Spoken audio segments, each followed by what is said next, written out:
مؤمن یو مسلمان یو کار یو جایز یو مباح کار کوي او په هغې کې په شک کې وي چې په دې کې به زما دپاره خیر وي او که نه وي، نو د هغې دپاره یو ښه قسم عمل کول چې هغه صحابه او د الله د رسول نه ثابت دی. او زمونږ په معاشره کې دا خبره مشهوره چې د دې نه بعد به اوده کېږي. د مؤمن مسلمان مختلفې طریقې استعمالوي، د خپل ملګري سره مشوره کوي، خو د دې سره سره یو نبوي طریقه چې موږ او تاسو د شر نه بچ شو، الله رب العالمین خیر راورسوي.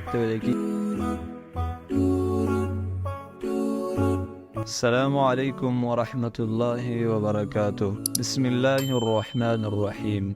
محترم مسلمانانو ورونو، په دنیا کې هر مسلمان هر مؤمن دا کوشش کوي چې زه په یو کار کې د شر نه بچ شم او خیر الله رب العالمین ماته راورسوي. د هغې دپاره د مؤمن مسلمان مختلفې طریقې استعمالوي، د خپل ملګري سره مشوره کوي، خو د دې سره سره یو نبوي طریقه چې موږ او تاسو د شر نه بچ شو، الله رب العالمین خیر راورسوي، ته ویلی کېږي استخاره. استخاره ته ویلی کېږي چې یو مؤمن یو مسلمان یو کار یو جایز یو مباح کار کوي او په هغې کې په شک کې وي چې په دې کې به زما دپاره خیر وي او که نه وي، نو د هغې دپاره یو ښه قسم عمل کول چې هغه صحابه او د الله د رسول نه ثابت دی. د دې استخارې طریقه څه شی ده، فضیلت څه شی دی او دعا یې څه شی ده.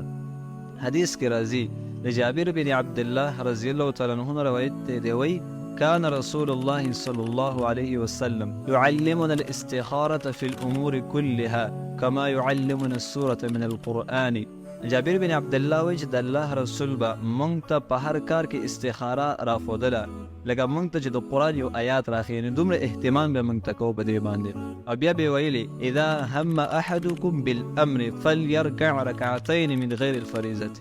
وایي کوم انسان چې په تاسو کې هغه شکي شي په یو کار کې چې په دې کې به زما دپاره خیر وي او که نه وي، دا انسان دوی 2 رکعاته وکړي او د هغې نه بعد دې دا دعا ووایي. دا طریقه شوه د استخارې چې ته به 2 رکعاته وکړي او د هغې نه بعد به دعا وغواړي. په دې دعا کې به ته څه وایې، نو په حدیث کې راځي د الله رسول فرمایي ثم لیقول، بیا د انسان دا دعا وایي اللهم انی استخیرک بعلمک واستقدرک بقدرتک وأسألك من فضلك العظيم فإنك تقدر ولا أقدر وتعلم ولا أعلم وأنت علام الغيوب. اللهم إن كنت تعلم أن هذا الأمر خير لي في ديني ومعاشي وعاقبة أمري فاقدره لي ويسره لي ثم بارك لي فيه، وإن كنت تعلم أن هذا الأمر شر لي في ديني ومعاشي وعاقبة أمري فاصرفه عني واصرفني عنه واقدر لي الخير حيث كان ثم أرضني به. او زمون په معاشره کې دا خبره مشهوره چې د دې نه بعد به اوده کېږي، دا خبره هغه د سنتو نه ثابت نه ده، د دې سره اوده کېدل هغه لازمي نه دي، بس 2 رکعاته مونځ د هغې نه بعد دعا غوښتل، همدقه د الله د رسول نه هغه ثابت دي.